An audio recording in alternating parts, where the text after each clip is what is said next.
Alright, so I know a few of you were having a hard time figuring out the knotting method that I taught you last week. So here's a tutorial video. You can stop and pause and rewind this as many times as you need. And again, I want to reiterate that you do not have to use this knotting method. I just find that it's much simpler and easier once you get the hang of it, and it's very, very fast once you get the hang of it. So here I have double threaded my needle. Remember, double thread is where you put your thread through the eye of the needle, which is a little hole right here, and then both ends are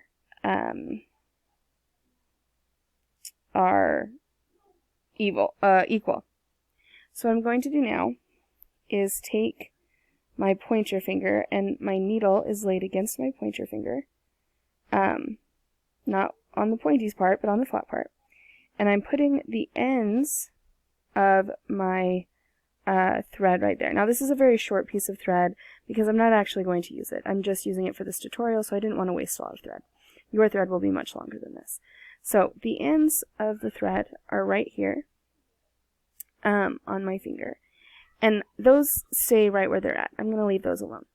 Now I'm going to take this part that's looped back to the eye of my needle, and I'm going to wrap it 1, 2, 3, 4, 5 times so that it's just sort of wrapped around the needle right there.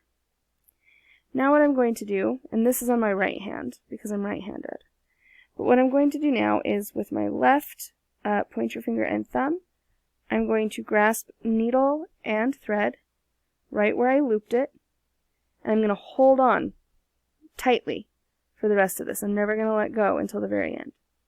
And with my right hand, I'm going to push the needle through and then grab and pull. Now, my pointer finger and thumb on my left hand are still grabbing tightly as I pull through, and I should be able to feel the knot form between my fingers. And it has, and you can see right here the knot that has formed.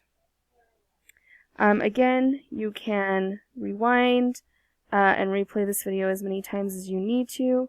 If you want to practice on a really small piece of thread like this, you can. I just find that as I go through and I sew more and more things, that this is the fastest, easiest way to make a knot. I'm not spending a bunch of time trying to just do the 2 clover knot where, you know, I'm tying the ends together, and then I have a really long tail that I have to cut off. You can see the tail on this knot is actually really short already. So half of my work is done for me.